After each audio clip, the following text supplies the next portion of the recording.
ಮಂಗಳೂರಿನಲ್ಲಿ ಪೌರತ್ವ ತಿದ್ದುಪಡಿ ಕಾಯ್ದೆಯ ನೆಪದಲ್ಲಿ ಹಿಂಸಾಚಾರ ನಡೆದಿದೆ. ಇದರ ಹಿಂದೆ ಬೇರೆ ರಾಜ್ಯದ ಭಯೋತ್ಪಾದಕರ ಕೈವಾಡ ಇದೆ ಎಂಬ ಗುಮಾನಿ ಇದೆ. ಈ ಹಿನ್ನೆಲೆಯಲ್ಲಿ ತನಿಖೆಯನ್ನು ಎನ್ಐಎಗೆ ವಹಿಸಿಕೊಳ್ಳಬೇಕು ಎಂದು ವಿಶ್ವ ಹಿಂದೂ ಪರಿಷತ್ತಿನ ವಿಭಾಗ ಕಾರ್ಯದರ್ಶಿ ಶರಣ್ ಪಂಪೆಲ್ ಸುದ್ದಿಗೋಷ್ಠಿಯಲ್ಲಿಂದು ತಿಳಿಸಿದ್ದಾರೆ.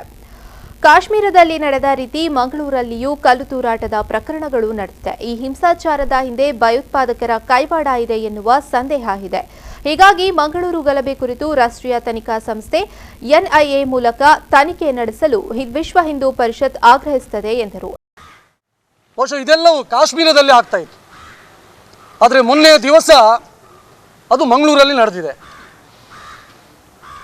ಈ ಘಟನೆ ಬಹಳ ಆತಂಕಕಾರಿಯಾಗಿದೆ ಮತ್ತು ಮಂಗಳೂರಿನಲ್ಲಿ ಘಟನೆ ನಡೆದಿದೆ ಅಂತ ಕೇಳಿದರೆ ಬಹುಶಃ ಇದರ ಹಿಂದೆ ಭಯೋತ್ಪಾದಕರ ಸಂಘಟನೆಗೆ ಸೇರಿದಂಥ ವ್ಯಕ್ತಿಗಳ ನೇರವಾದಂಥ ಕೈವಾಡ ಇದೆ ಅಂತೇಳಿ ನಮಗೆ ಸಂಶಯ ಬರ್ತಾ ಇದೆ.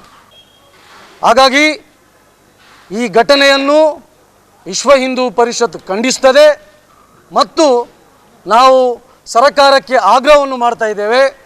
ಈ ಏನು ಘಟನೆ ನಡೆದಿದೆ ಇದನ್ನು ಎನ್ಐಎ ಮುಖಾಂತರ ರಾಷ್ಟ್ರೀಯ ತನಿಖಾ ದಳದ ಮುಖಾಂತರ ತನಿಖೆಯನ್ನು ಮಾಡಬೇಕು ಮತ್ತು ಇದರ ಹಿಂದೆ ಯಾರಿದ್ದಾರೆ, ಯಾರು ಈ ಕೃತ್ಯವನ್ನು ನಡೆಸಿದ್ದಾರೆ, ಯಾವ ಸಂಘಟನೆಗಳು ಇದರ ಹಿಂದೆ ಇದೆ, ಇದನ್ನೆಲ್ಲವನ್ನು ತನಿಖೆ ಮಾಡಬೇಕು ಅಂತೇಳಿ ಕೇಂದ್ರ ಸರ್ಕಾರಕ್ಕೆ ನಾವು ವಿಶ್ವ ಹಿಂದೂ ಪರಿಷತ್ ನಾವು ಆಗ್ರಹವನ್ನು ಮಾಡ್ತಾ ಇದ್ದೀವಿ.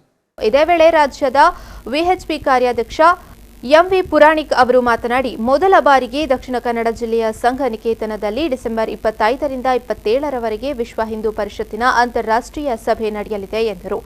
ವಿಶ್ವ ಹಿಂದೂ ಪರಿಷತ್ ಅಂತಾರಾಷ್ಟ್ರೀಯ ಸಭೆ ನಾಳೆ ಆರಂಭವಾಗಿ 30ನೇ ತಾರೀಕು ಡಿಸೆಂಬರ್ವರೆಗೆ ನಡೆಯಲಿಕ್ಕಿದೆ.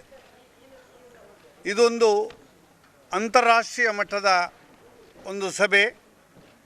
ಹೊರ ರಾಷ್ಟ್ರಗಳಿಂದಲೂ ಕೂಡ ನಮ್ಮ ಪ್ರತಿನಿಧಿಗಳು ಇದಕ್ಕೆ ಆಗಮಿಸಲಿಕ್ಕಿದ್ದಾರೆ. 25 ಮತ್ತು 26 ಮುಖ್ಯವಾಗಿ ಕೇಂದ್ರ ಮಂಡಳಿಯ ಸದಸ್ಯರು ಮಾತ್ರ ಪ್ರಮುಖರು ಚರ್ಚೆ ನಡೆಸ್ತಾರೆ, ಅವರ ಮೀಟಿಂಗ್ ಇರ್ತದೆ. 27ನೇ ತಾರೀಕಿನ ಬೆಳಿಗ್ಗೆ 10 ಗಂಟೆಗೆ ಸರಿಯಾಗಿ ಇದರ ಉದ್ಘಾಟನೆ ಆಗ್ತದೆ.